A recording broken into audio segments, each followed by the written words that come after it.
हमारे जो कई ग्रंथ हैं जैसे वेद, पुराण, दर्शन, उपनिषद, इतिहास, तो इन सब में पुराण जो है वो सबसे ज़्यादा है। और पुराण जो है हमारे जीवन में सबसे ज़्यादा प्रचलित है।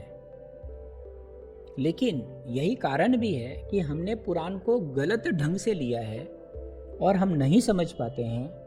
और जिस ढंग से उन्होंने बताया और जिस ढंग से हमने लिया है उसमें पोलर अपोजिट का फ़र्क है, इसीलिए हम समझ नहीं पाते पुराण को और हमारा जो जीवन है वो अच्छे की जगह बुरा होता जा रहा है। तो आज से हम लोग पुराण के एक एक मेटाफोर्सिस जो सिंबॉलिक्स हैं उनको समझना शुरू करते हैं। आज हम बात करेंगे काली और रक्त बीज की। माँ दुर्गा के कई रूप हैं, एक जो प्रमुख रूप है वो है काली का। काली का रूप हम कैसे देखते हैं?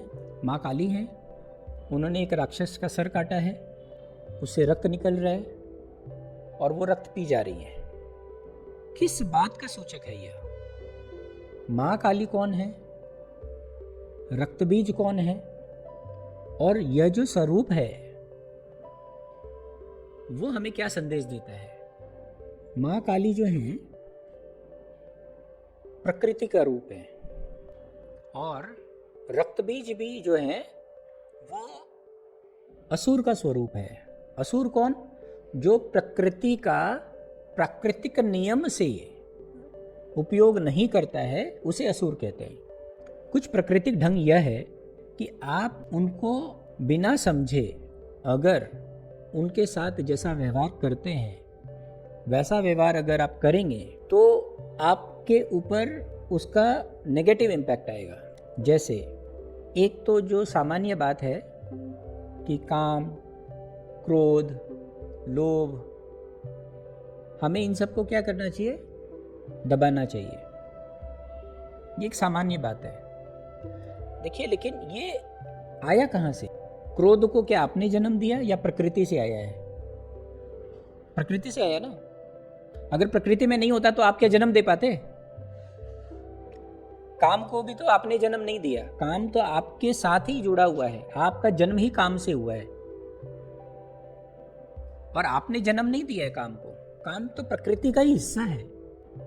लोभ या और भी कोई बात, ये सारा कुछ प्रकृति का ही है। और अगर आप ये सोचते हैं कि आप प्रकृति से बढ़े, ये तो संभव ही नहीं है। आप यह सोचते हैं कि आप प्रकृति पर विजय पालेंगे, ये आपकी बहुत गलत धारणा है। तो अगर आप मान लीजिए काम वासना, लोग कहते हैं कि काम वासना पर विजय पानी है, तो इसका दो अर्थ होता है, दो ढंग हो सकता है। एक विजय पाने का ढंग यह है कि आप उसको मार डालें, और दूसरा ढंग यह है कि उसको आत्मसात कर लो। तो पहले ढंग से हम समझते हैं, पहला ढंग क्या है कि दमन करो। दमन करने का मतलब है जोर जबरदस्ती करो। जोर जबरदस्ती में क्या आ जाता है कि भाई, आपने देखा होगा बहुत सारे ऋषि हैं वो औरत की तरफ देखते भी नहीं है। वो कहते हैं कि मेरे शिविर में कोई नहीं आना चाहिए, कोई स्त्री नहीं होनी चाहिए, किसी को छूते नहीं है। कोई उनका पाँव छूना चाहे तो वो पाँव नहीं छूने देते हैं। वो इतना डरते हैं क्योंकि अगर हम देखेंगे तो मेरे अंदर वासना जग सकती है, ऐसा डर लगता है उनको। तो वो कहते हैं देखो ही मत, वो कहते हैं विचार ही मत करो, देखो ही मत, दूर रहो। और भाव आए उसको दबाओ। जैसे ही भाव आए, किसी स्त्री का ख्याल आए, राम राम राम राम जपना शुरू करो। हाँ, तो ये दमन का रास्ता है। पर प्रकृति का ऐसा नियम है कि अगर आप इसे दबाएंगे तो ये और उठेगा। तो रक्त बीज यही है। रक्त बीज को जब आप काटेंगे तो उससे जो लहू निकलेगा उससे और रक्त बीज पैदा होंगे। आप एक रक्त बीज को अगर मारेंगे तो कई खून की बूंदें गिरेंगी और जितने बूंद गिरेंगे उतने रक्त बीज पैदा हो जाएंगे। तो आप काम वासना को जितना दबाएंगे उतनी ज़्यादा उठेगी। तो माँ ने क्या किया? माँ ने काटा जरूर, लेकिन उसके रक्त को जमीन पर गिरने नहीं दिया, क्योंकि अगर जमीन पर गिरेगा तो और रक्त बीज पैदा होंगे। तो उन्होंने उसके रक्त को पी लिया। यही हम देखते हैं सिंबल, मुंह पूरा खून से भरा हुआ है।